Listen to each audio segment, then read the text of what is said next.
my beloved Boss Mike Cervera.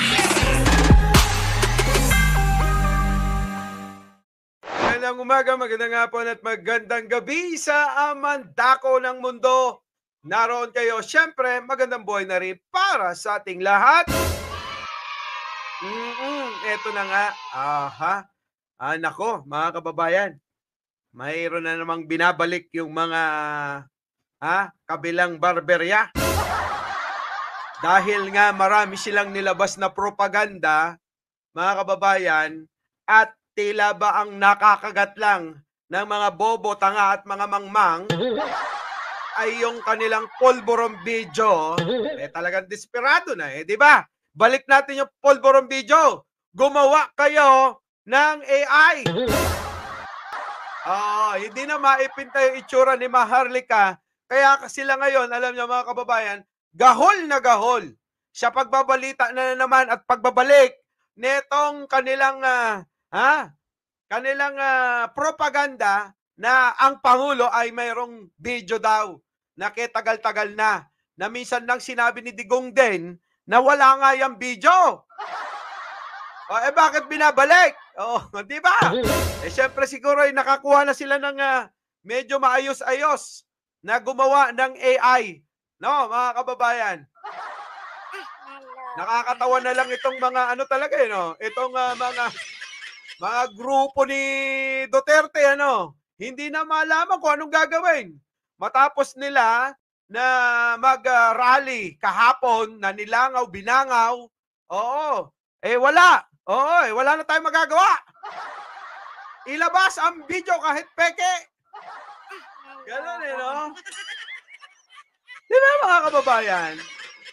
Diyos ko po, dumaan na nga napakahabang panahon. Bakit ngayon lang? Tumahimik na nga kayo dyan Tumahimik na nga kayo tungkol dyan sa video-video na yan. Pero ano nangyari? Pansinin nyo yung mga vlog ng mga, ng mga bata nila. Yung mga aso nila. Nangawa. Iisa sila sabi. Walastik na yan, Alam nyo, sa totoo lang, pinagtatawanan na lang sila. Ayaw nilang tumigil. Wala Yun lang yung kinakagat ng mga bobo at tangat mga mangmang Siyempre, dun lang sila. Pumirmis na kayo dyan. Sa video-video, droga-droga. Di ba? Nga na yung mga yan. Wala. Kahit na ipakita nyo pa, yung mga skandal, ng kahit na sino, wala. Hindi na pakikinggan ng tao. Sirang-sira na sila. Bakit kanyo? Kung meron pang naniniwala sa inyo, abay sana, yung tawag nyo na EDSA People Power 4, sana dinagsa kayo ng mga tao. Kaso wala nang naniniwala. Hindi naman habang buhay, mauuto nila yung mga tao. Diba? Wala na mga boss. Diyos ko po. Ang atupagin ninyo, ito, masasabi ko mga kababayan, atupagin ninyo yung may nanumpa sa Amerika, na may sinampang kaso. Yun, totoo yun.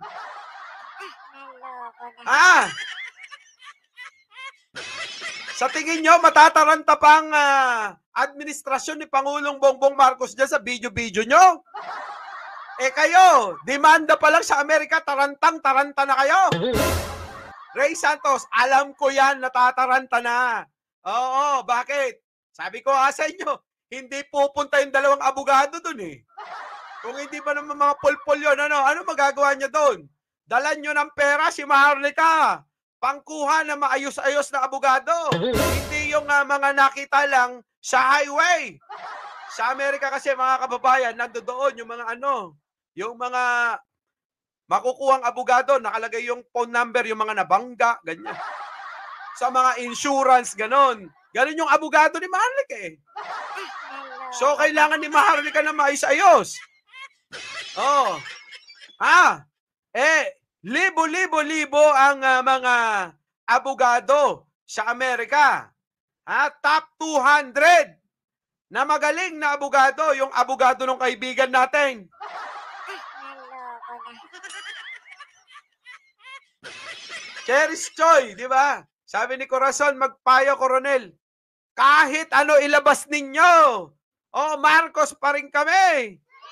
May sexy sa likod ko.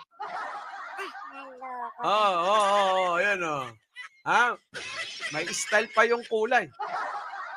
Tanggalin mo na yan. Punto ka na sa may kana. Naagawan mo ako ng spotlight eh. Parang si Rocky.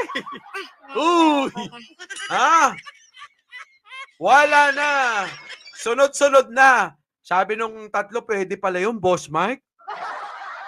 Sabi ko naman, pwedeng-pwede. Naloko na. Diba? Bakit hindi namin nalaman? Pwede pala yun. Oo, pwede bang kunin din yung abogado na yun? Oo, pwede! Naloko. Diba? Oo, Tumatawag ka pa, Arnold Lopez! Hoy! Tinatawag nito. Ayan na nga. Huwag kang mag-alala. Dagdagan mo pa yan. Kukunti pa lang yung bibigyan natin ng jacket. Naloko na. Nako, sabi ni Spamrix, basta daw maliit ang utak, madaling mabayaran. Ang tanga naman nung magbabayad kung maliit ang utak ang babayaran.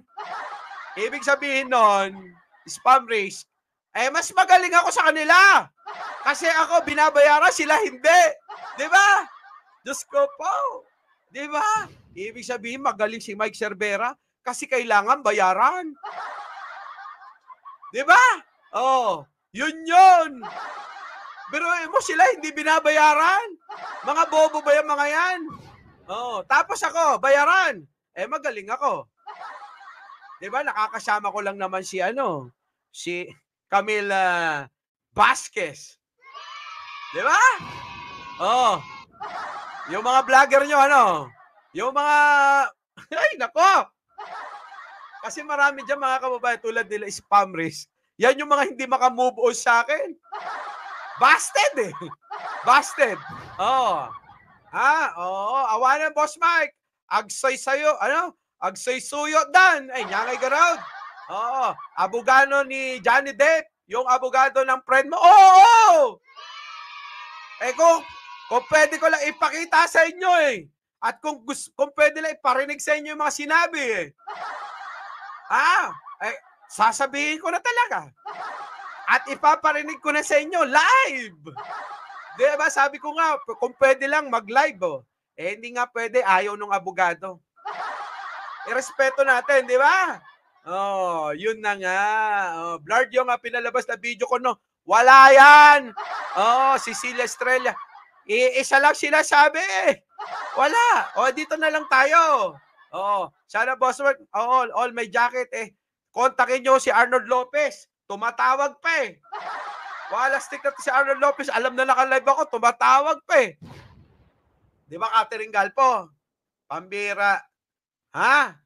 So, ibig sabihin, si Mike Cervera, kung nababera, kailangan dali sa Amerika.